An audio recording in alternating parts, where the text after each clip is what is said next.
Okay.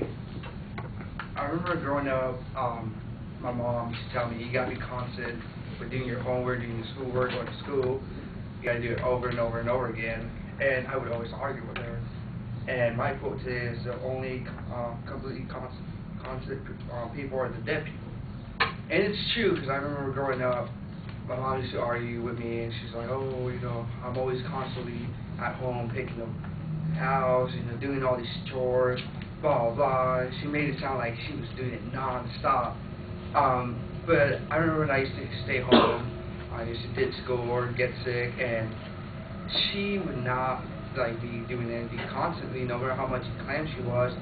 She would take an hour, 2 hours break to watch her soap operas.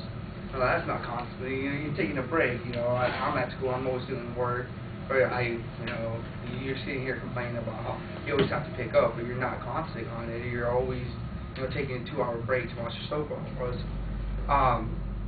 Football players, like, everyone says, oh, you're constant. I always hear that, like, you're always doing this. Like, you know, like last year, saying the coach were chosen to take it to the Super Bowl and not lose the game because we're constantly winning. But it got up to week, I'd say 13, they lost the first game, and then they lost the game after that. So, you know, you really can't do something constantly forever, because there has to be a change in everything, no matter what. So I agree with this quote, because like nobody always does something forever. So these dead people, they're never going to come back to life. They're always going to be dead. I mean, the Cowboys, they're constantly winning, and this year they have a record 1-6. You know, constantly breaking hearts, pretty much. USC was good for a while, constantly winning. Now they lost.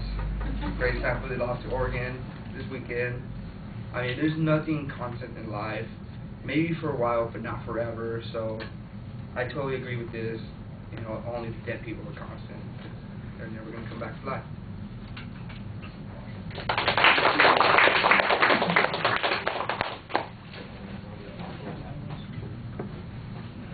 Don't put it back. That's your souvenir for the day.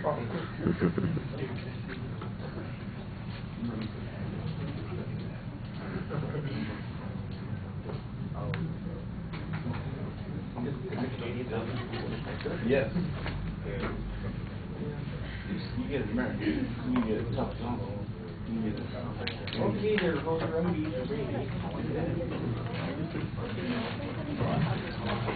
I hope you don't have any.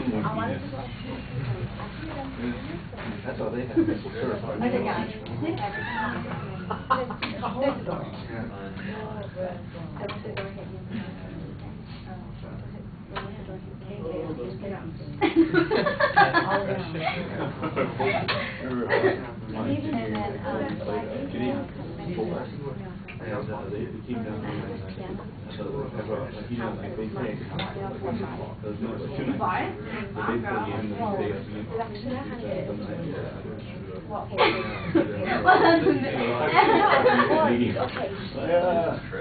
All right, Armando, I thought you had a nice introductory story. You labeled the topic clearly. We know what your point of view is. There's not really a preview of what the supporting material is going to be. You get involved in the two stories that you're going to talk about.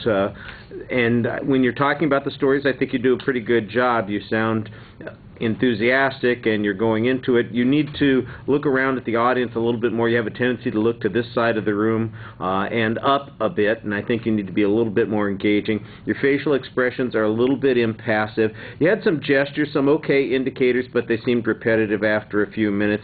I like the personal illustrations. By the way, I'm not sure it's good salesmanship to remind the person evaluating you of the loss over the weekend, but I thought it was perfectly justifiable for you to talk about the Cowboys and how they are consistently losing this year. All right, and I thought you had a pretty good exit line there, so thank you.